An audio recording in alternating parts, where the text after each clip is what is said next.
సువార్త 7వ అధ్యాయము 7వ వచనంలో మరొకసారి మనం చూస్తే 7 నుంచి 12 వచనాల వరకు కూడా ప్రాముఖ్యమైనటువంటి విషయాలు ఇక్కడ ఉన్నాయి. అందులో మొదటిది ఏంటంటే, అడుగుడి మీకు ఇవ్వబడును, వెదకుడి మీకు దొరుకును, తట్టుడి మీకు తీయబడును అనేటువంటి మాట. అడుగుడి మీకు ఇవ్వబడును అనేటువంటి మాట అంటే ఇది ప్రార్థన యొక్క ప్రాముఖ్యతను తెలియజేస్తుంది. దేవుణ్ణి అడిగే అలవాటు ఉండేటువంటిది భక్తి జీవితానికి ప్రారంభం ఏంటంటే దేవుణ్ణి అడిగే అలవాటు ఉండడం.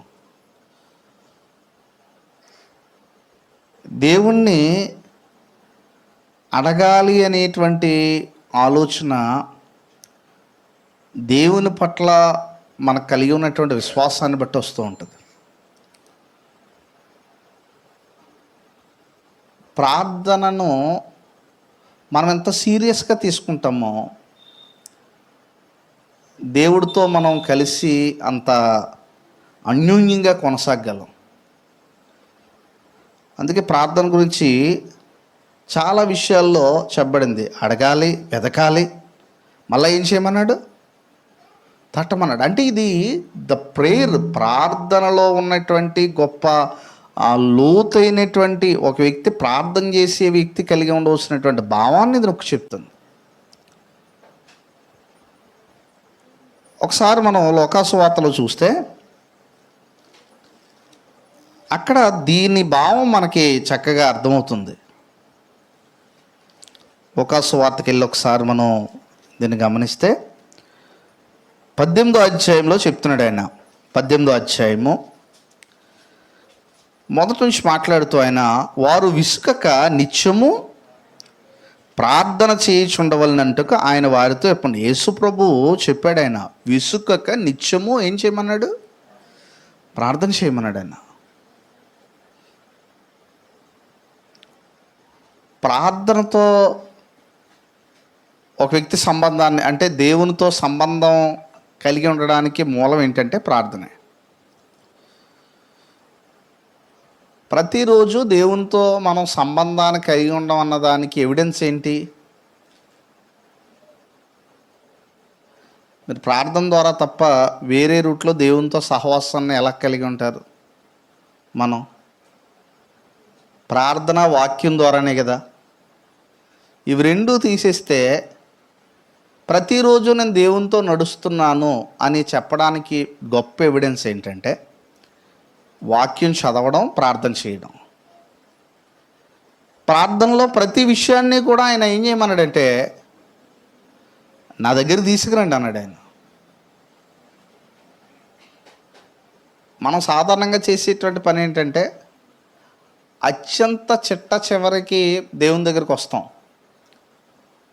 అత్యంత చిట్ట చివరికంటే మనం మనుషుల్ని ఆశ్రయించిన తర్వాత వాళ్ళ వల్ల జరగకపోతే అప్పుడు ఎవరి దగ్గరికి వద్దామని చూస్తాం? దేవుని దగ్గరికి.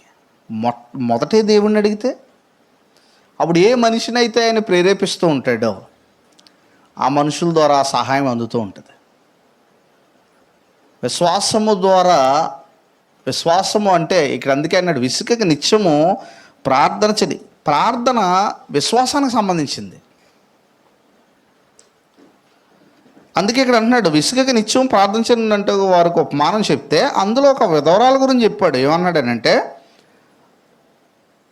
ఈ విధవరాలు ఏం చేస్తుందనంటే ఒక అన్యాయస్తుడైనటువంటి న్యాయాధిపతిని రోజు ఏం చేస్తుంది?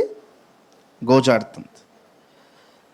అప్పుడు ఆయన ఏమన్నాడంటే ఇంకెలాగా గోజాడుతుంది కాబట్టి చీటికి మాటికి అని చెప్పి ఏం చేశాడంటే ఎలాగోలాగా న్యాయము తీర్చాలని అనుకున్నాడు. తర్వాత ఏం చెప్పాడంటే ఆయన 7వ వచనం అంటున్నాడు, దేవుడు 18 ఏళ్ళు దేవుడు తాను ఏర్పరచుకున్నవారు దివారాత్రులు తన్ను గూర్చి మొర్ర పెట్టుకొనుచుండగా వారికి న్యాయము తీర్చడా అనేటువంటి మాట. ఈరోజు ప్రార్థన చేస్తున్నారా అన్న దానికి మించింది ఏంటంటే ప్రార్థనలో మొర్ర పెడుతున్నాం అనేటువంటిది.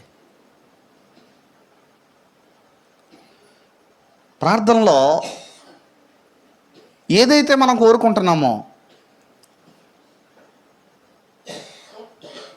దాని గురించి మనం ఎంతగా అడగగలుగుతున్నాం ప్రార్థనలో.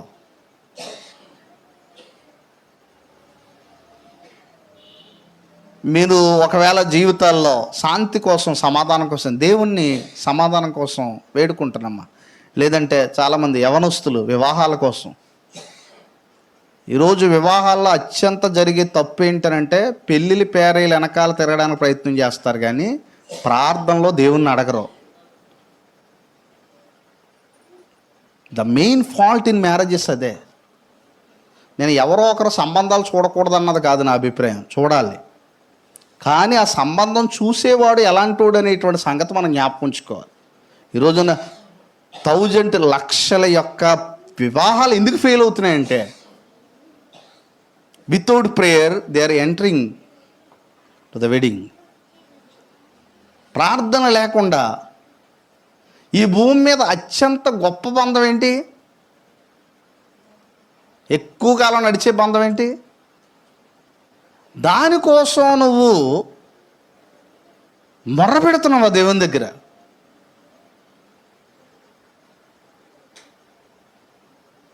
యోసేపు చూడండి, పవిత్రంగా ఉంటూ దేవుని సన్నిధిలో ఉంటూ తన పవిత్రతను కాపాడుకుంటూ ఏం చేశాడండి?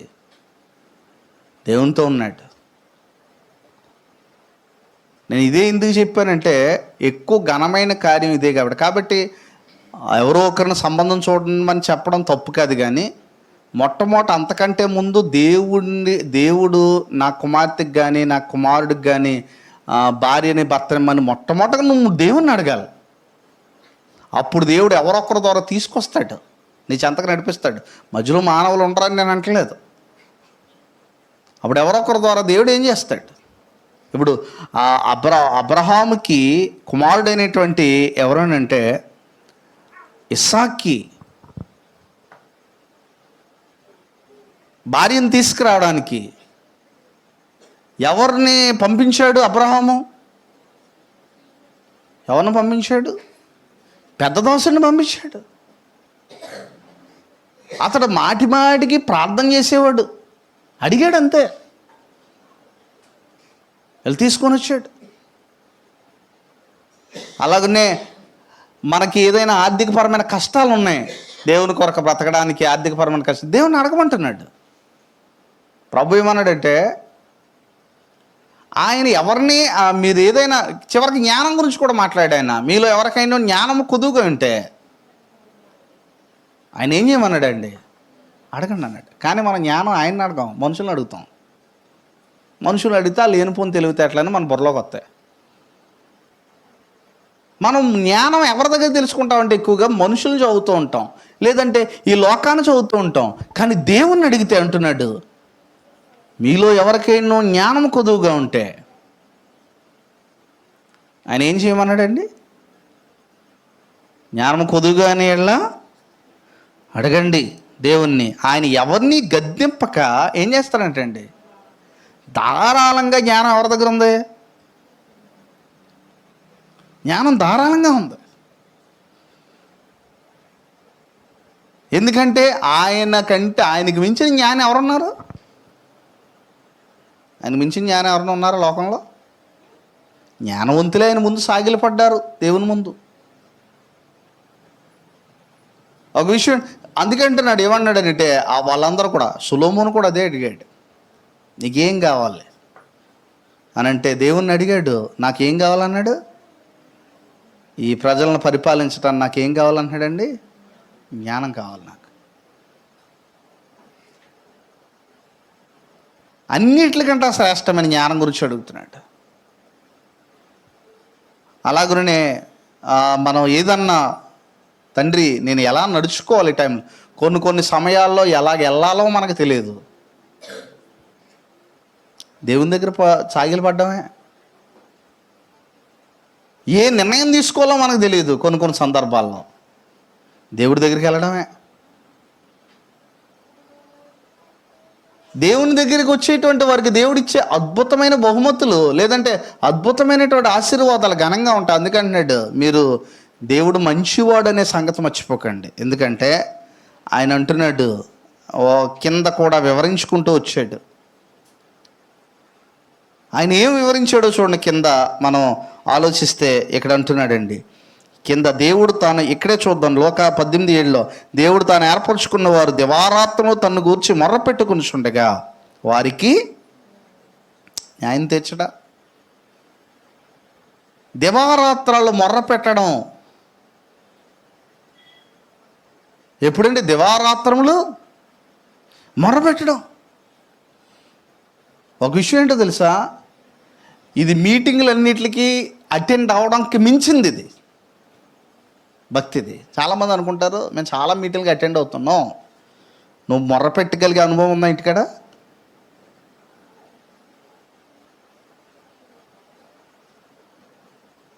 దీన్ని మించింది ఇది.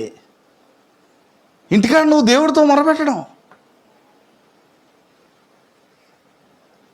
అలాగనే మనం ఆలోచించినట్లయితే దేవుని కొరకు ఒక రకంగా చెప్పాలంటే మనము ఎన్నో పనులు చేస్తుంటాం, కానీ దానికి అన్నిటికంటే మించింది ఏంటంటే నువ్వు ఆయన దగ్గర ఇంటికాడ మొరపెట్టడం. ఈరోజు మనకి ఖచ్చితంగా మన సమయాన్ని మనం కేటాయించాలి. దేని కొరకు? ఆయనతో గడపడానికి సమయాన్ని కేటాయించాలి మనం. యేసు ప్రభువు కూడా పెందలకాడే లేచి ఏం చేశాడండి? ఆయన ఇంకా చాలా చీకటి ఉండగానే పెందలకాడే లేచాడు. చాలా చీకటి ఉండగానే లేచాడు, అరణ్య ప్రదేశానికి వెళ్ళాడు. అక్కడ ఏం చేస్తున్నాడండి ఆయన?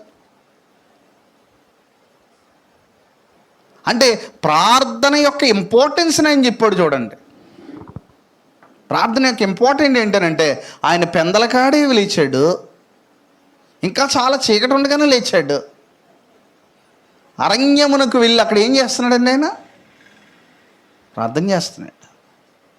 The time, place, time A time? ఎవరు లేచాడండి? పెందలకాడే.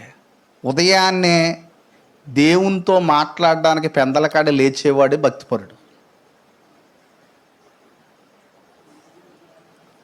దేవునితో మాట్లాడడానికి పెందలకాడ ఒక వ్యక్తి లేచాడంటే అతనికి 100 మార్కులు వేసేయచ్చు భక్తిపరుడు అని, ఇంకా నో డౌట్. ఇంకా దేవునితో మాట్లాడడానికి అతను లేస్తున్నాడంటే ఉదయాన్నే,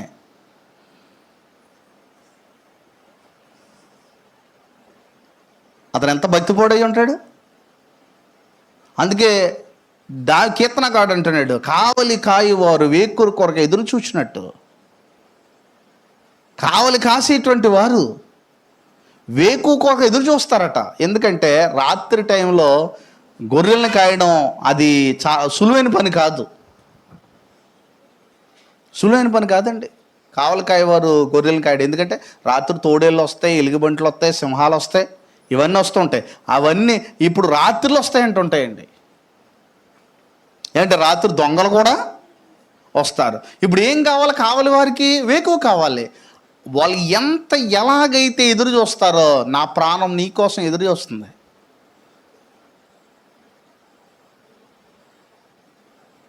వ్యక్తిగతంగా ప్రార్థన చేయడానికి మనం ఇష్టపడుతున్నామంటే నువ్వు దేవునితో సహవాసం కలిగి ఉన్న వ్యక్తి అనేటువంటిది ద బెస్ట్ ఐడెంటిటీ కార్డ్ ఏమన్నా ఉందంటే అదే ఈ భూమి మీద.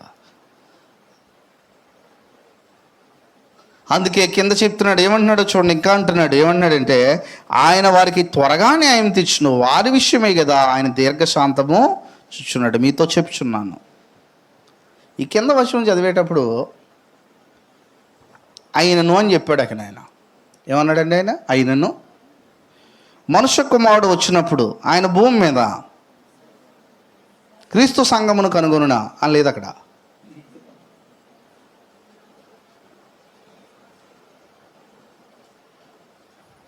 భూమి మీద సంఘమును కనుగొన్నా లేదు. ఏమన్నాడండి ఆయన? విశ్వాసమును కనుగొన్నా అంటున్నాడు. అంటే ఆ క్రీస్తు సంఘంలో కూడా విశ్వాసమును కనుగొంటాను అంటున్నాడు. అని అంటే క్రీస్తు సంఘం ఎంత విశ్వాసం కలదయ్యి ఉండాలి ఆయన వచ్చేటప్పటికి. అంటే ఆ సంఘంలో కూడా ఆయన ఎవరిని చూస్తున్నాడు? మళ్ళీని విశ్వాసం కలవని చూస్తున్నాడు. ఆయన చెప్పాడు గోధుమల మధ్య ఏముంటాయన్నాడు? గురువులు ఉంటాయన్నాడు. కనుక ఇటు చెప్తున్నాడు మనుష్య కుమారుడు మరలా అంటే ఎప్పుడు ఇది? రెండవ రాకడికి. మరలా ఏమంటున్నాడండి? ఆయన మనుష్య కుమారుడు వచ్చినప్పుడు ఆయన భూమి మీద ఏమంటున్నాడండి? విశ్వాసము కనుగొనునా.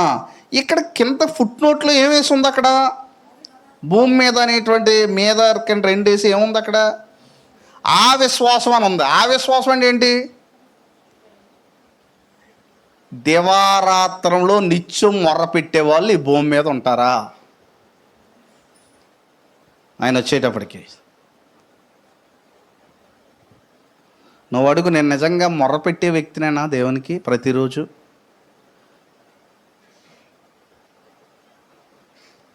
పెడితే ఎంతసేపు మొర్ర పెడతాను నేను ప్రార్థనలో?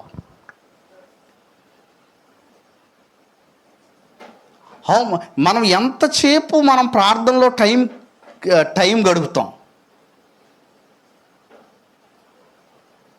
నేను ఆచార ప్రార్థన గురించి మాట్లాడట్లేదు, అంటే డైలీ ప్రేయర్ చేసుకుంటున్నావా లేదా అని నేను అడగట్లేదు. కష్టం వస్తే నువ్వు మొర్ర పెడతావా? నేను ప్రార్థన అనుభవం అంటే ప్రార్థన ఇప్పుడు ఆచారం అయ్యి ఉండకూడదు.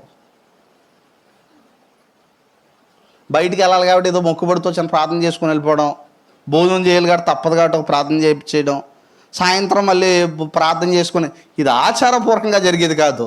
నీ జీవితంలో కలుగుతున్న పరిస్థితులను బట్టి సమయము సందర్భం లేకుండా ప్రార్థన దగ్గరికి వెళ్ళిపోవడం. అది అర్ధరాత్రి 2 గంటలకైనా సరే, తెల్లారుజాము 3 గంటలకైనా సరే, ఒకవేళ అర్ధరాత్రి 12 గంటలకైనా సరే. ఈ విశ్వాసం గురించి మాట్లాడుతున్నాడు ఆయన. ఇక్కడ అంటున్నాడు, ఏమన్నాడంటే ఆయనను మనుష్య కుమారుడు వచ్చినప్పుడు ఆయన భూమి మీద విశ్వాసము కనుగొనునా. ఇది ఈ చదివినప్పుడు ఆశ్చర్యం వేయట్లేదా? మనుష్య కుమారుడు భూమి మీదకి వచ్చేటప్పుడు విశ్వాసమును కనుగొన్నా అంటే అంత ప్రశ్నకి అంత డౌట్ ఎందుకు వచ్చింది యేసుప్రభు వారికి? ఆ విశ్వాసంను కనుగొంటానా నేను వచ్చేటప్పటికి? మీరు ఆలోచించండి, ఆయన దేని గురించి మాట్లాడుతున్నాడు ఆయన? ఇప్పుడు ఇక్కడ విశ్వాసం అనే మాట ఉంది కదా, ఇది దేని వల్ల వస్తుంది అనేటువంటిది మనం అక్కడ ఉంది. విశ్వాసం అనేది దేనివల్ల అంటే, ఒకడు దివారాత్రలో మొరపెడుతున్నాడంటే ఆయన మీద విశ్వాసం ఉన్నట్టే కదా. ఆ విశ్వాసం గురించి మాట్లాడుతున్నాడు ఆయన. మనుష్య కుమారుడు వచ్చేటప్పటికి ఆయన భూమి మీద విశ్వాసాన్ని కనుగొన్న, దివారాత్రములో నలిగిపోయి ప్రార్థనలో ఉండేటువంటి వారిని ఆయన కనుగొంటాడు. ప్రార్థనకి ఆయన సమయాన్ని, అందుకే కింద ఏమంటున్నాడంటే అలా గడుపుతున్నాడంటే అతని విశ్వాసే. ఎందుకో తెలుసా? అతను దేవుణ్ణి అడుగుతున్నాడు, దేవుని దగ్గరికి వెళ్తున్నాడు ఏదొచ్చినా సరే. ఇక చూడండి, మనం ఆలోచించినట్లయితే ఈ అనుభవం నిజంగా ఇక్కడ మనం ఆలోచిస్తే, మీలో ఏ మనుష్యుడైనను, మత్తయి సువార్త 7:9 అంటున్నాడు, మళ్ళీ మనం అక్కడ రావచ్చు. మీలో ఏ మనుష్యుడైనను తన కుమారుడు తన్ను రొట్టెను అడిగిన ఎడల వానికి రాయిస్తాడా? రొట్టె అడిగితే రాయిస్తాడా? రెండవది ఏంటి పోలిక? చేప అడిగితే ఏమిస్తాడా అంటున్నాడండి? పావునిస్తాడా అని అడుగుతున్నాడండి. ఇంకేంటి, ఇంకోటి మాట్లాడుతున్నాడు, మీరు చెడ్డవారయ్యుండి మీ పిల్లలకు ఏమిస్తారండి? మంచివి ఇస్తారు కదా అనేటువంటి సంగతిని ఆయన తెలియపరుస్తున్నాడు. లోకా గారు అయితే ఇంకోటి కూడా చెప్పారు, తేలిని గుడ్డుని అడిగితే తేలిని ఇస్తాడా అనే వచనాన్ని కూడా లోకా గారు రాశారు. ఆ ప్రాంతాల్లో రాయ ఆకారం, రొట్టె ఆకారం ఒకేలా ఉంటుంది. కానీ ఎవరన్నా చెడ్డోడైన తండ్రి తన పిల్లలకి చెడ్డు చేస్తాడా? చెడ్డు చేయడానికి ఇష్టపడతాడా? చెడ్డోడు అయ్యుండి కూడా మంచియే ఇవ్వడం చూస్తాడు. తండ్రి స్వభావం అది, అవునా కదండి? మీరు ఎప్పుడన్నా చూడండి, చెడ్డోడు అయ్యుండి కూడా చాలాసార్లు ఏం చేస్తుంటారు వాళ్ళ పిల్లలకు మాత్రం చేస్తుంటారు. ఇలా చెయ్యరు కదా. చేపని అడిగితే, చేప పాము ఎందుకు ఈ పోలిక ఉందంటే, అక్కడ ఆ అంటే ఆ దేశాల్లో కొన్ని కొన్ని ఇప్పుడు మనం కూడా చూడొచ్చు ఇలాంటి. ఎలా అంటే కొన్ని చేపలు పాము ఆకారంలో ఉంటాయి. అవి ఉండేయంట అక్కడ. పొలుసు లేనిది ఏది తినకూడదు ఇశ్రాయేలీలు. లేవియా కాండంలో చెప్పాడు ఇశ్రాయేలీకి. కానీ ఇక్కడ విషయం చూడండి, కొన్ని ఇప్పుడు ఇది కూడా చేప అని చెప్పి పాము తెచ్చి చేతిలో ఎత్తాడా? అలాగ ఉంది కదా అని. ఇది కూడా చేపే అని చెప్పి ఒక పాముని తీసుకొచ్చి పెట్టడం. చేప అడిగితే ఏమిస్తాడండి? చేప ఇస్తాడు. అందుకే అన్నాడు ఇక్కడ, ఏమన్నాడు, ఇంకో మాట కూడా చెప్తున్నాడు. రాతిని అడిగిన అందుకన్నాడు, రొట్టెని అడిగానులా రాతినిచ్చినా, చేపని అడిగిన పామునిచ్చిన. మీరు చెడ్డవారయ్యుండి మీ పిల్లలకి మంచి ఈవుల్ని ఇయ్యనెరిగి ఉండగా, పరలోకమందున్న మీ తండ్రి తన్ను అడుగు వారికి అంతకంటే ఎంతో నిశ్చయముగా మంచి ఈవులు. ఎంత గొప్ప మాట అండి అది. తను అడిగే వారికి దేవుడు చెడ్డ ఎందుకు ఇస్తాడు?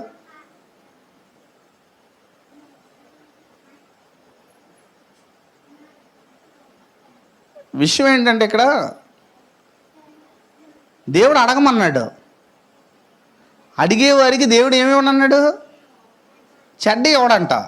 ఇప్పుడు నేను అడుగుతున్నాను, చెడ్డ అడిగితే ఒకవేళ మనం చెడ్డది అడిగామనుకో దేవుణ్ణి, ఇస్తాడు ఆయన? ఈ లాజిక్ మనం అర్థం చేసుకోవాలి. మంచిది అడిగామనుకోండి, ఏం చేస్తాడు ఆయన? ఇస్తాడు. అంటే మన యొక్క అందుకంటున్నాడు, మీరు చెడ్డవారయ్యుండి ఏమంటున్నాడంటే మీ పిల్లలకు మంచి ఈవులు నీయే నెరిగి ఉండగా, పరలోకముందున్న మీ తండ్రి తను అడుగు వారికి అంతకంటే ఎంతో నిశ్చయంగా మంచి ఈవులను ఇస్తాడు ఆయన. దేవుడు అడిగే వారి గురించి చెప్పాడు. ఆయన అడుగువాటన్నిటికంటేనో, ఎఫెసీయులో చెప్పాడు ఆయన, అడుగువాటన్నిటికంటేనో, ఊహించు వాటన్నిటికంటేనో అత్యధికంగా శక్తి గల దేవునికి.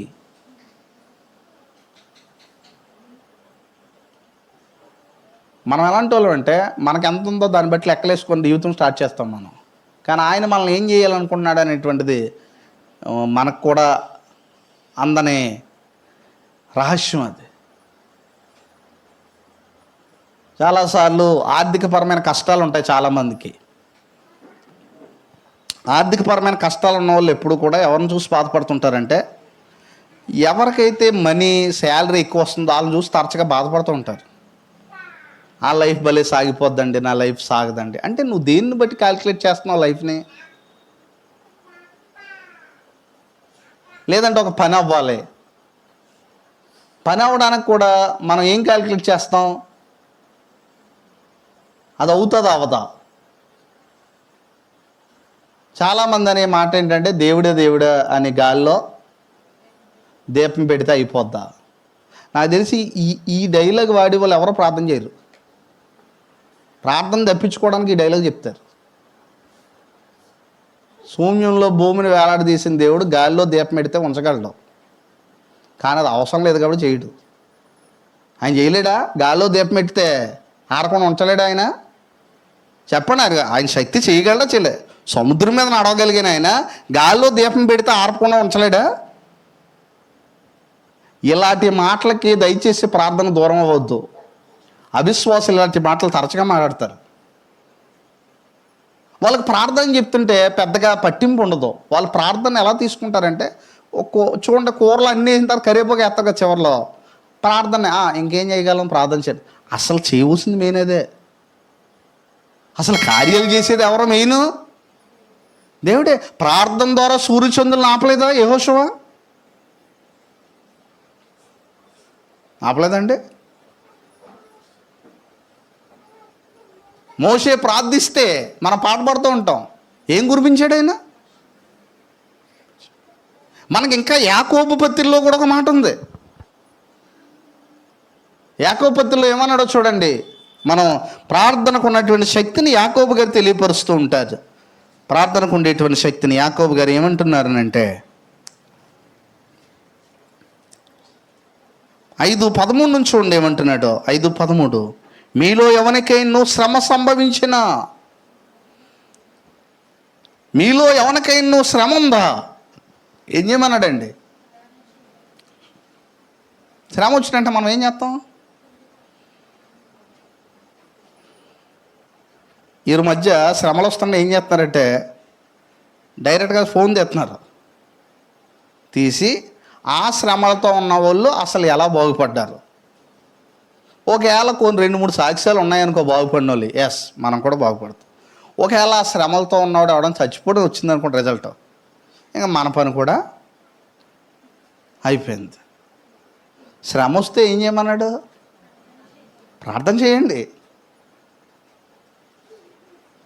ఆయన అసాధ్యమైన కార్యాలను సుసాధ్యం చేయగల దేవుడు ఆయన. మీరు చూడండి, సువార్త ఈరోజు ఎక్కడి దాకా వచ్చింది?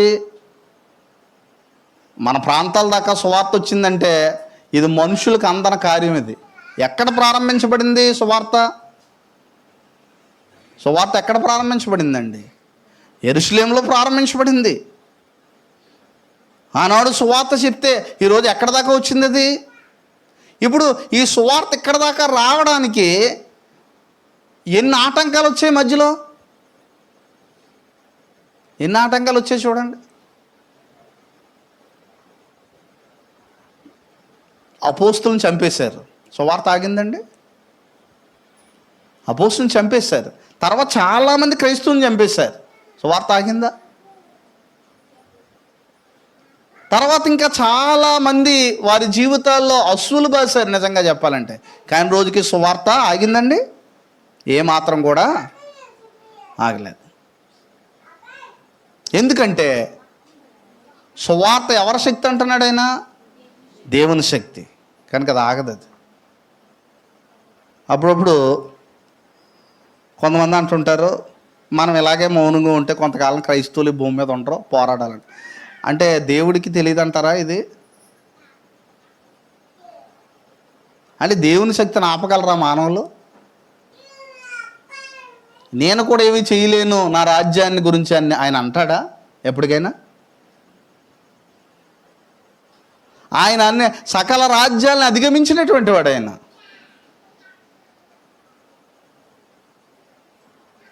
సువార్త అనేటువంటి దాని గురించి అంత దేవుడి జ్ఞానయుక్తమైనటువంటి ఆలోచన చేశాడు. ఇక్కడ కూడా అంటున్నాడు, శ్రమ సంభవిస్తే ఏం చేయమంటున్నాడండి? ప్రార్థన చేయాలి. శ్రమ సంభవించిందా? ప్రార్థన చేయి. ఇంకో విషయం, ఈ శ్రమ ఎవరి వల్ల వచ్చిందో వాళ్ళ మీద రీసెర్చ్ చేస్తాం ఎక్కువ మనం, ప్రార్థనలో మానేసి. మనం చేసే అతిపెద్ద తప్పు ఏంటంటే ఆ ఎవరు శ్రమ పెట్టారో వాళ్ళని ఎక్కువ తలుచుకుంటూ ఉంటాం మనం. ఇది ప్రార్థన అనుకోకు, ఇది పగన ధ్యానం చేయడం. అది ఎవరు శ్రమ పెట్టారో, మీరు ఎవరికైనా శ్రమ సంభించినా అతడు ప్రార్థన చేయవలన. తట్టుకోలేకపోతున్నావు, నిందలు తట్టుకోలేకపోతున్నావు, బాధలు తట్టుకోలేకపోతున్నావు, ఈ లోక సంబంధమైన మనుషుల యొక్క ఒత్తిడిని తట్టుకోలేకపోతున్నావు. యేసుప్రభు ఏం చేశాడు? ఆ గిన్నె అంతా కూడా ఏంటది? ఎవరైతే శ్రమలు పెడతారో వాళ్ళ మీద పగ తీర్చుకునే పనిలో యేసుప్రభు లేడు.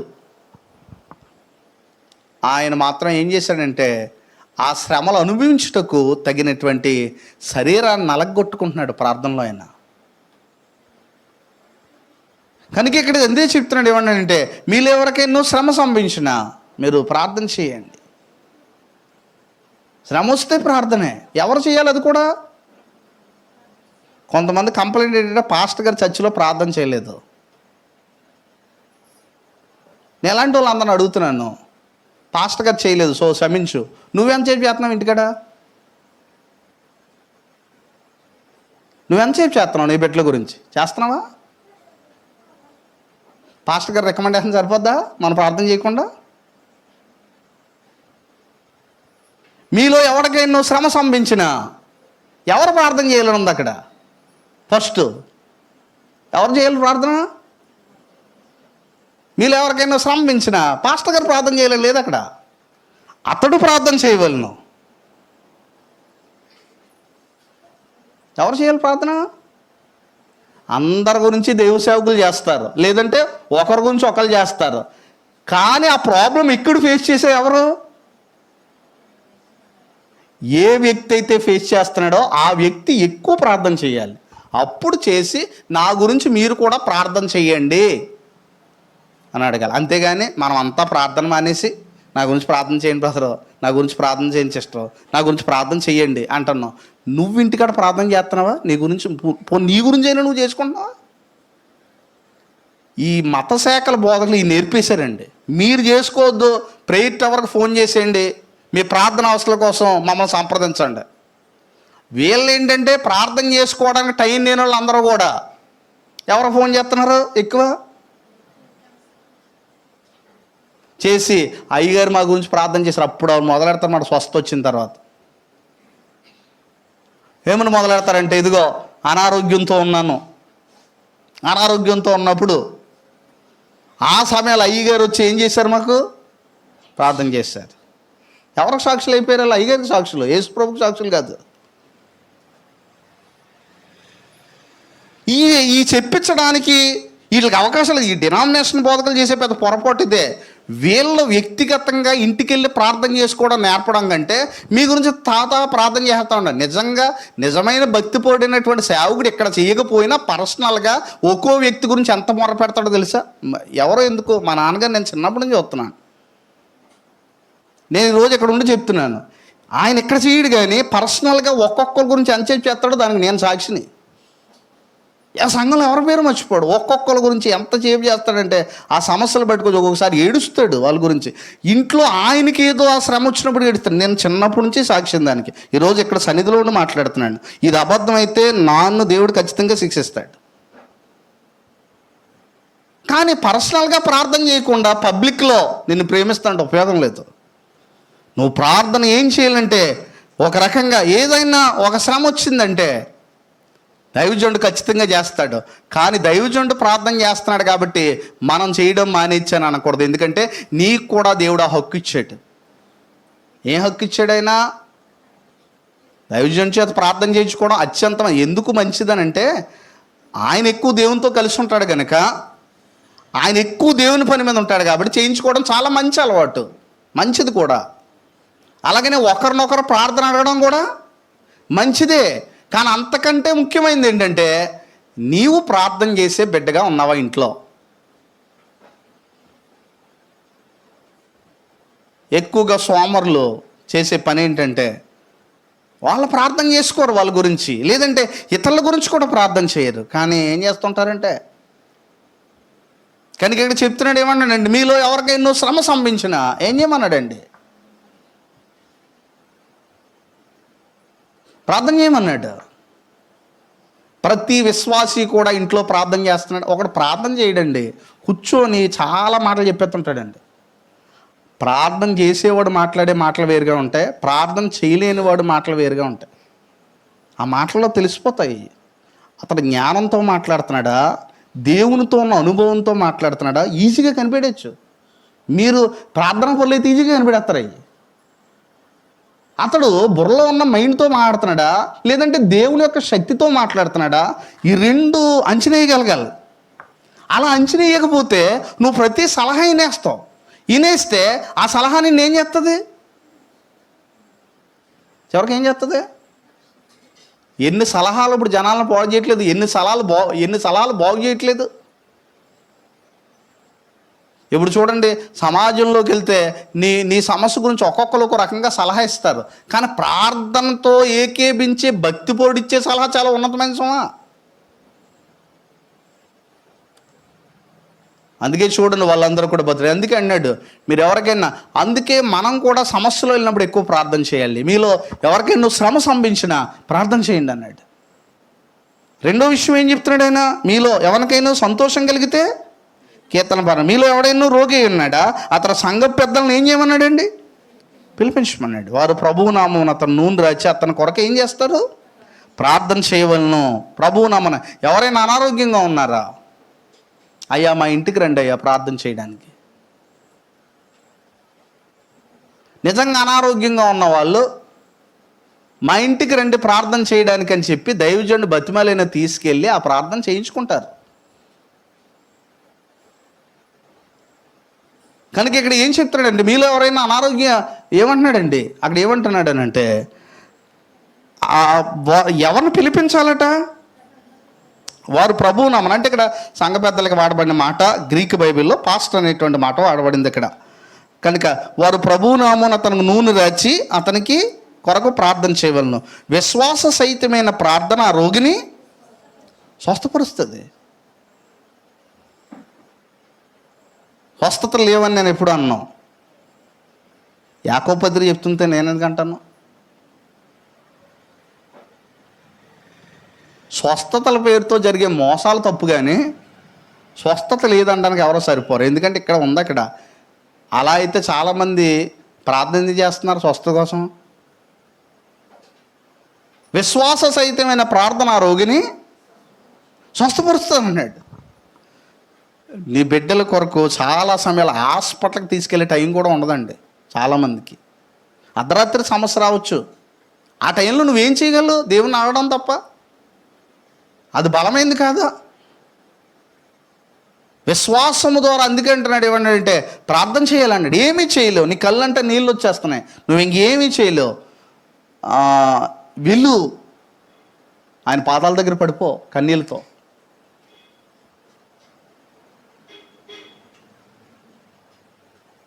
చాలా సమయాల్లో కుటుంబ సమస్యలు ఒక మనిషిని ఏం చేస్తాయి? వేధిస్తూ ఉంటాయి. నీవు వెళ్ళి దేవుని ఖచ్చితంగా నీ గుండెల్లో ఉన్నంత బాధ అంతా కూడా దేవుని దగ్గర పెట్ట. నేను ఒకసారి అందుకే కీర్తనకాడు ఏమంటాడంటే, నా కన్నీళ్ళను నీ బుడ్డులో నువ్వేం చేసావు? ఉంచుకున్నావు. మీరు ఈ భూమి మీద, నేను ఒక ప్రశ్న అడుగుతున్నాను, మిమ్మల్ని అడగట్లేదు, మన మనసులను ఒకసారి వేసుకుందాం ఈ ప్రశ్న. మనం ఎప్పుడన్నా ఏడ్చామా? ఏడుస్తాం కదా తప్పనిసరిగా ఏదో టైంలో. డెఫినెట్గా ఏడుస్తాం. తల్లిదండ్రుల దగ్గర ఏడుస్తాం, లేదంటే బంధువుల దగ్గర ఏడుస్తాం, లేదంటే ఏదన్నా సమస్య ఉన్నా సరే ఏడుస్తాం. ఈ భూమి మీద అత్యంత ఎక్కువ కన్నీళ్ళు ప్రార్థనలో ఉన్నాయా మనుషుల దగ్గర ఉన్నాయా అన్నదే భక్తిపరుడు సూచన. ఈ భూమి మీద అత్యంత కన్నీళ్ళు నువ్వు ఎక్కడ కార్చావు? నీ తండ్రి దగ్గర, నీ తల్లి దగ్గర, నీ తోబుట్టుల దగ్గర, లేదంటే భార్య భర్త దగ్గర. ఇదంతా కాదు, నీ కన్నీళ్ళు ఎక్కువ నువ్వు అందరికంటే ఎక్కువ ఎక్కడ కార్చావు అన్నదే ముఖ్యం ఇక్కడ. ఎక్కడ ఎక్కువ కార్చావు నీ కన్నీళ్ళు? ఈరోజు మన కన్నీళ్ళు అంతా ఎవరో తెలియాలనుకుంటున్నాం మనం? ప్రపంచం. అందుకే కొంతమంది ఏం చేస్తారంటే, ఇప్పుడు వచ్చి వాట్సాప్లో సింబల్స్ వచ్చాయి, ఆడు ఏడుస్తున్నాడంటే ఆడు ఏడుస్తున్నాడు స్టేటస్లో అందరూ తెలియాలి కాబట్టి 2 సింబల్ పెడతాడు అక్కడ. అదేదో చెడు వార్త కాదు అది. దానికి ముందు ఉండదో వెనకాల ఉండదో. పోనీ ఎవరికో ఏదో అయ్యిందని చెప్పి ఆ ఫోటో పెట్టి కింద ఎడుతున్నట్టుంటే బాగుంటుంది. సడన్గా ఏముండదు, ఆ 2 ఏడుపు సింబల్ ఉంటాయి. ఎందుకంటే నేను ఈ టైంలో దుఃఖంగా ఉన్నప్పుడు ఈ ప్రపంచానికి అంతటికే తెలియాలి. ఏం చేస్తుంది ప్రపంచం తెలుసుకొని? ఎక్కువ కన్నీళ్ళు. చాలామంది విశ్వాసులు కూడా చేసే తప్పు ఏంటంటే, అంటే విశ్వాసులు అంటే అది కొంచెం తక్కువ విశ్వాసంగా ఉన్నవాడు మనం చేసే తప్పు ఏంటంటే, మన బాధని ఎవరో ఒకరు ఓదారుస్తారు కాబట్టి, వారితో పంచుకోవాలి కాబట్టి వాళ్ళ దగ్గర ఎక్కువ ఏడ్చే ప్రయత్నం చేసి ప్రార్థనలో తక్కువ ఏడుస్తాం మనం. ఎందుకంటే మన బాధ ఏంటో ప్రజలకు అర్థం అవ్వాలని ఏడుస్తాం, కానీ దేవునికి అర్థం అవ్వాలని ప్రార్థనలు ఎందుకు ఏడం? మనుషులందరికంటే మనం బాగా ఎవరు అర్థం చేసుకోగలరో చెప్పండి ఈ భూమి మీద? దేవుడు కదా. కానీ మనం ఎవరి దగ్గర ఏడవడానికి ట్రై చేస్తాం? మనుషుల దగ్గర ఏడుస్తాం. భావోద్వేగాలు ఉన్నప్పుడు ఏడుస్తాం. నేను అది తప్పని నేను అంటలేదు. మనుషులందరికంటే దేవుడు ఎంతో గొప్పవాడు. ఆయన దగ్గర ఏడిస్తే, అందుకే ఆయన అన్నాడు ఒక మాట, నీ కన్నీళ్ళు విడిచుంటే నేను చూచాను. ఏం చేశాడండి? నీవు కన్నీళ్ళు విడిచుట నేను చూచి తిని. అన్న బిడ్డలు లేనప్పుడు ఎక్కడ ఏడ్చిందండి? వెళ్ళి ఏడుస్తుంది. ఎంత ఏడుస్తుందంటే ఏలి అపార్థం చేసుకున్నాడు, మత్తురాలే పడిపోతుందేమో అని చెప్పి. అంత లీనమైపోయింది ప్రార్థనలో ఆమె. నువ్వు ప్రార్థన చేస్తున్నప్పుడు జనరల్గా ప్రజలు ఏమనుకున్నారు అన్నది అనవసరం. నీవు దేవునితో కలిసి బంధంగా ఉండాలని అనుకున్నప్పుడు ప్రజల మాటలు అస్సలు పట్టించుకోవద్దు. నీవు దేవునితో బలంగా ప్రార్థన చేయాలనుకున్నప్పుడు ప్రజలు దాని టైం వేస్ట్ అనుకుంటారు. లేదంటే అస్సలు మీరు బలంగా ప్రార్థన చెయ్యాలి అని అనుకున్నప్పుడు ప్రజల మాటలు అస్సలు లెక్క చేయొద్దు. ఎందుకో తెలుసా? ప్రజలందరికంటే దేవుడు ఎంత గొప్పవాడు. అందుకే ఇక్కడ చెప్తున్నాడు, ఏమంటున్నాడంటే విశ్వాసయుతమైన ప్రార్థన ఆ రోగిని. ఇప్పుడు చాలామంది హాస్పిటల్లో ఉంటారండి, డాక్టర్లు కూడా ఏం చెప్పలేదు అంటారు. మనం కన్నీళ్ళు విడిచి ఏం చేయాలి? ఆ టైంలో చేయాలి. ఒకవేళ అతను బ్రతకాలనేది ఆయన చిత్తం అయితే బ్రతికించుకుంటారు. డాక్టర్ రిపోర్ట్లలో కూడా ఏం లేదు అందులో. డాక్టర్ల కంటే దేవుడు ఎలాంటి వాడు? పరమవైద్యుడైనా. చాలాసార్లు ఇంక నీ జీవితం సమాప్తం అంటుంటారు, కానీ ఆయనకి ఏదో ప్లాన్ ఉంటుంది నీ మీద. భక్తిపరుడు ఎప్పుడు చనిపోతాడో తెలుసా? ఏర్పరచబడిన వాడు ఎప్పుడు సరిపోతాడో తెలుసా? బైబిల్ ప్రకారంగా మనం ఆలోచిస్తే అతడికి ఈ భూమి మీద కేటాయించిన పని పూర్తయ్యే వరకు అతనికి శ్రమలు ఉంటాయి, అన్యాయం చేస్తారో ఎన్నైనా జరుగుతాయి, కానీ అతను చనిపోడు. ఎందుకంటే భూమి మీద అతను కేటాయించిన పని అయిపోవాలి. ఆ పని అయిపోయిన ఒకరోజు కూడా అతను ఈ లోకంలో ఉండవలసిన అవసరం లేదు. ఉండాలండి? పని అయిపోతే ఇక్కడ ఎందుకు ఇంకా? కనుక అది అయ్యే వరకు కూడా మనం వీటిని బట్టి వీటిని క్యాల్కులేట్ చేయక్కర్లేదు. వీటిని బట్టి చేయాలంటే మనం మన శరీరాన్ని జాగ్రత్తగా ఉంచుకోవడం. రెండోది ఏంటంటే ఆయన నాకు అప్పగించబడిన పని అయ్యే వరకు కూడా ఆయన ఈ లోకంలో నుంచి నన్ను. ఇప్పుడు యేసుప్రభు శిష్యులు రోజు నావలో వెళ్తున్నారండి, తుఫాను వచ్చేస్తుంది, వీళ్ళు ఏమేమో వెళ్ళిపోతున్నారు. ప్రభువా నీకు ఏం లేదంటున్నారు, వాళ్ళు చింత లేదంటున్నారు. ఆయనకి అబక్కనలు వేసి అయ్యయ్యో ఇందాకే రాపోతుంది అనలేదు ఆయన. అల్పవిశ్వాసులారా, ఇక్కడ ఏం చెప్తుంది తెలుసా? అల్పవిశ్వాసులారా అన్నాడు. ప్రజలు సాడ్ న్యూస్ అంటారు, మనమో సాడ్ న్యూస్ అంటాం. సాడ్ న్యూస్కి మనం స్పందించే రీతి వేరుగా ఉంటుంది. విశ్వాసం స్పందించే రీతి వేరు, అవిశ్వాసం స్పందించే రీతి వేరు. ఆయన ఏమన్నాడు? అలానే అల్పవిశ్వాసులారా ఎందుకు మీరు ఏం చేస్తున్నారు అన్నాడు? భయపడుతున్నారు. ఎందుకో తెలుసా? యేసుప్రభు సిలువ మీద చనిపోకుండా ఈ నావలో మునిగిపోయి చనిపోతాడా? అప్పుడు సంకల్పం నెరవేరుతుందా? అంటే ఉద్దేశం ఏంటి? అయ్యా మేము నశించిపోతున్నాం అంటే ఆ నావలో ఎవరు కూడా ఉన్నారు? ఆయన యేసుప్రభుడు. మేము నశించిపోతున్నాం. నశించిపోరు, మీరు సర్వలోకాన్ని సువార్త ప్రయాణించాలనేది ఎవరి సంకల్పం? ఈ నావలో అయ్యో సర్వలోకానికి సువార్త ప్రయాణించాలని నిర్ణయించాను, కానీ ఈ నావ ముంచేసిందని యేసుప్రభు రిపోర్ట్ ఇస్తాడా మాకే? ఎవరి చేతుల్లో ఉంది ఒకరు బ్రతికుండాలంటే? కాబట్టి నిర్భయముగా ఈ భూమి మీద నువ్వు ప్రార్థన ద్వారా, ప్రార్థనలో గడిపే వ్యక్తి ఈ భూమి మీద దేవుని ముందు అత్యంత దీనంగా, ఈ భూమి మీద అత్యంత ధైర్యవంతుడిగా ఉంటాడట. ఎందుకంటే ఆయన వెనకాల ఎవరున్నారు? దేవుడు ఉన్నాడు. ఇంకో మాట కూడా చెప్తాడు, విశ్వాసయుతమైన ప్రార్థన రోగిని స్వస్థపరచును, ప్రభు అతన్ని ఏం చేస్తాడు? లేపును. అతడు పాపములు చేసిన వాడైతే ఏమంటున్నాడండి మళ్ళీ? అంటే ప్రార్థన మనం కేవలం అవసరాలు అడగడానికే కాదు, పాపాలు క్షమించడానికి కూడా ప్రార్థనలోకి రావాలి. పాపము క్షమించమని ఎక్కడికి వెళ్ళాలండి? మనం ప్రభు దగ్గరికి వెళ్ళాలి. అతడు పాపం చేసిన వాడైతే ఏమంటున్నాడండి?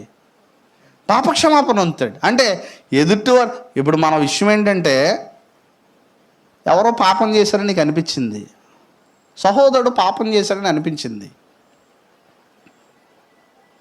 అతను గద్దిస్తావు, బాగానే ఉంది, కానీ వ్యక్తిగతంగా అతని గురించి ప్రార్థన చేస్తావా?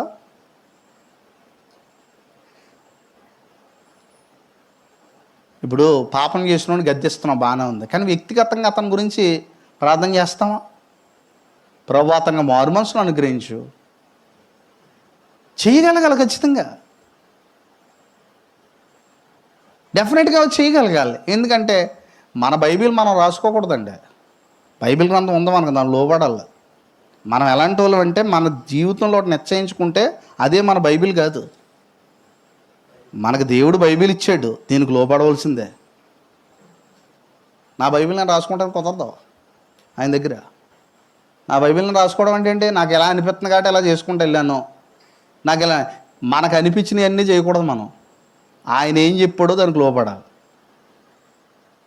ఆయన ఏం చెప్పాడు, ఈ విషయంలో ఏం చెప్పాడు, దేనికైనా సరే ప్రార్థన దగ్గరకు వచ్చేయడమే. తండ్రి ఈ విషయంలో ఏం చేయమంట, ప్రార్థన దగ్గరకు వచ్చేయడమే, వాక్యం దగ్గరకు వచ్చేయడమే. అందుకే అన్నాడు, గడ్డి ఎండును దాని పువ్వును రాలుతుంది, అయితే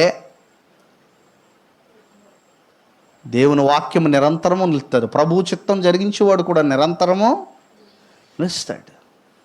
కానీ అదే చెప్తున్నాడు, పాపం అందుకే ప్రార్థన గొప్ప భాగ్యం అండి మనకి.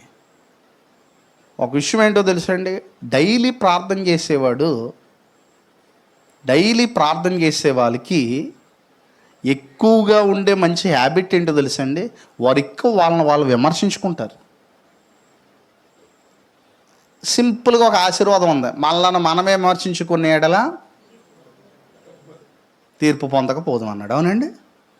ఇక్కడ విషయం ఏంటంటే ప్రార్థన లేనోడు ఎక్కువ ఇతరులను విమర్శిస్తాడు, ప్రార్థన ఉన్నవాడు ఎక్కువ మొదట తన్నే విమర్శించుకుంటాడు. ఇప్పుడు చూడండి, కొంతమంది వాళ్ళ గురించి ఏం పట్టించుకోరు, ఎవడ తప్పు ఎవడ రైటో చెప్తుంటారు, టైం అంతా ఇలా గడిపేస్తుంటారు పొద్దున్న నుంచి సాయం దాకా. కానీ విశ్వాస కూడా చెప్తాడు ఏ తప్పు అన్నది, కానీ అంతకంటే ముందు ఆ విషయంలో తాను ఏం చేసుకుంటాడు, సంబంధించుకోండి. ఏదైతే ఎదుటోడికి చెప్తున్నామో ఆ విషయంలో ఆల్రెడీ ఒకవేళ తప్పును ముందు చేసినోడు అయితే ఖచ్చితంగా ముందే దేవుని ముందు ఏం అడిగినోడు అయ్యి ఉంటావు, క్షమాపణ అడిగినోడు అయ్యి ఉంటావు. దావీదు అందుకే చూడండి, దావీదు ఒక మాట అన్నాడండి, నీ సన్నిధిలో నిత్యము ఏం కలదు అన్నాడండి. నిత్యం ఏం కలదు ఆయన సన్నిధిలో, నీ సన్నిధిలో నిత్యము సంతోషము ఆనందం కలదు అన్నాడు. అలాంటి దావీదు పాపం చేసినాక అంటున్నాడు, నీ సన్నిధి నుంచి నన్ను దూరం చేయకు. అది దూరం అవడం వల్ల ఈరోజు నాకు మనశ్శాంతి లేదు. పాపం చేశాను, నీ సన్నిధిలో నుంచి నన్ను దూరం చేయకు. ఎందుకంటే ఇప్పుడు అతనికి ఆనందము సంతోషం కొదువైంది. మళ్ళీ అడుగుతున్నాడు, అది నాకు కావాలి. ఒక విషయం ఏంటో తెలుసండి, దేవునితో మనం ప్రతిరోజు సహవాసం చేస్తున్నామో లేదో మన మనసుకు బాగా తెలుసు, అందరికంటే. తెలీదా? ప్రతిరోజు నేను దేవునితో ఉన్నానా లేదా అన్నది అందరికంటే బాగా ఎవరో తెలుసు, మనకు తెలుసు. ఏదన్నా ఒకరోజు బైబిల్ చదవడం మానేయండి, నిన్ను ఎవరో తిట్టరో, నీ మనసే తిడుతుంది.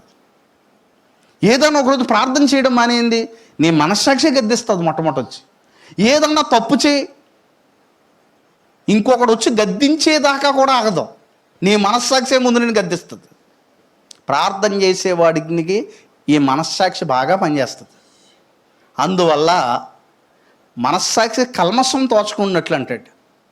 అందుకే పౌలు కూడా ఏమంటాడంటే, అందుకే నిర్మలమైన మనస్సు, నేను కేవలం మంచి మనస్సాక్షి గలవాడినే నా దేవుని సేవిస్తున్నాను. నిర్మలమైన మనస్సాక్షితో నా దేవుని ఎలా సేవిస్తున్నాను, అందుకు దేవుడే సాక్షి అంటాడు. ఒక ఆయన ఒక మంచి మాట రాశాడండి, కేవలం మంచి మనస్సాక్షి మాత్రమే నిన్ను ప్రభువు రాకడకు సిద్ధపరుస్తుంది. మంచి మనస్సాక్షి మాత్రమే మనల్ని దేనికి సిద్ధపడుతుంది అంటండి, ప్రభువు రాకడికి. కనుక ప్రియమైన సోదరుల, దేవుడు గొప్ప భాగ్యాన్ని ఇచ్చాడు, ఆయన అడగమంటున్నాడు. ఆయన ఇంకా విసుగుగా నిత్యము ప్రార్థన చేయమంటున్నాడు. ప్రత్యేకమైనటువంటి సంబంధం ఆయనతో కలిగి ఉండమంటున్నాడు. ఒకవేళ మన దృష్టికి ఆయాసకరమైనది ఏదన్నా ఆయనకు ఆయాసకరంగా అనిపిస్తే ఆయన అడగమంటున్నాడు, పశ్చాత్తాపడమంటున్నాడు. ఆయన గొప్ప గొప్ప వ్యక్తులందరూ కూడా ఏం చేశారంటే పశ్చాత్తాపడ్డారు. సంసోను పశ్చాత్తాపడ్డాడు. చివరి టైంలో ఇంకా మనుషులందరూ శోధనలో పడిపోయాడు, కళ్ళు పీకేశారు. ఈ టైంలో అంటున్నాడు, ప్రభువా ఒక్కసారి నాకు నువ్వు శక్తిని. దేవుడు ఇచ్చాడే లేదా, నీకు మళ్ళీ ఎందుకు ఇస్తానలేదు. ఇచ్చాడు. తాను జీవిత కాలంలో చంపిన వారి లెక్క కంటే ఆ రోజు చంపిన వారి లెక్క ఎక్కువ. హెబ్రీ పత్రికలో సంసోను గురించి రాయబడిందా లేదా? హెబ్రీ పత్రిక విశ్వాస వీరుల లిస్టులో అక్కడ చెప్తున్నాడు. ఏమంటున్నాడు? 11వ అధ్యాయంలో చెప్తున్నాడు. చూడండి, అందులో అన్నాడు, ఇక్కను ఏమి చెప్పావు నువ్వు? గిజ్జోను, బారాకు, సంసోను చెప్పాడా లేదండి? 11వ అధ్యాయంలో ఎవరి గురించి ఉంది? మనం ఆలోచిస్తే ఇక్కడ ప్రత్యేకంగా ఉన్నటువంటి విషయం 11:32లో ఉంది. ఇంకనూ ఏమో చెప్పింది? గిజ్జోను, బారాకు, సంసోను, యెఫ్తా, దావీదు, సమూయేలును వాని గూర్చి ప్రవక్తను గురించి వివరించిన ఒక సమయము. విశ్వాస వీరి లిస్టులోకి సంసోను పట్టుకొచ్చాడంటే దేవుడు సంసోను క్షమించాడు. క్షమించి ఉండకపోతే హెబ్రీ పత్రిక 11వ అధ్యాయము రాసుండే సంసోను పేరు ఉండేది కాదు. కనుక భూమి మీద దేవుడు ఏం చేస్తున్నాడంటే పశ్చాత్తాపం అనేది కూడా ఎక్కడ పడగలం మనం చాలాసార్లు ఏం చేస్తామంటే మనం దేవుని దగ్గర మనం పశ్చాత్తాపడగలి, దేవుని దగ్గర మనం ఏడవగలగాలి. పశ్చాత్తాపం ఇప్పుడు పౌలు గారు ఉన్నారండి, చివరిగా మాట చెప్పినట్టు ముగిస్తున్నాను. పౌలు గారు ఉన్నారు, అపోస్తలుడైన పౌలు గారు. దమస్కు మార్గంలో ఆయన వెళ్తుంటే ఆయన ఆ వాహనం మీద అంటే గుర్రం మీద నుంచి ఏం చేశాడు? ఆయన పడిపోయాడు. పడిపోతే ఎన్ని రోజులు కళ్ళు కనపడలేదు ఆయనకి? ఎన్ని రోజులు అండి? దాదాపుగా 2-3 రోజులు ఆయన కళ్ళు కనిపించలేదు. తర్వాత ఎవరి దగ్గరికి వెళ్ళాడు ఆయన? అననీయ. అంటే తర్వాత అననీయకు ఉంది ఆ పొరలు రాలగా ఆ కళ్ళు ఏమయ్యాయండి? దృష్టి పొందేట్టు. అంటే 1-2 డేస్ అతనికి ఏం కనిపించలేదు. ఈ టైంలో ఆయన ఏం చేసి ఉంటాడు? పశ్చాత్తాపడతాడు. ఎంత ఏడ్చి ఉంటాడు. ఈ నామాన్న నేను హింసపెట్టింది చూసారండి, పశ్చాత్తాపడేటువంటి వారు. కనుక బైబిల్లో చాలామంది అత్యంత గొప్ప అలవాటు ఏంటంటే ప్రార్థనలోకి వెళ్ళి పశ్చాత్తాపడడం, ప్రార్థనలోకి వెళ్ళి ఏడవడం, మన పాపం గురించి మనం ఏడవడం. అందుకే పౌలు అంటాడు, నేను ఎంత దౌర్భాగ్యుని అంటాడు. ఏదో మన గురించి మనం ఏమనుకుంటాం? మనం నా అంత విశ్వాసం లేడనుకుంటాం మనం. అయ్యో నేను ఎంత దౌర్భాగ్యుడిని, ఇట్టి మరణము నుంచి నన్ను ఎవడు విడిపించగలడు? ఎంత భయపడి బతుకుతున్నాడు దేవునికి.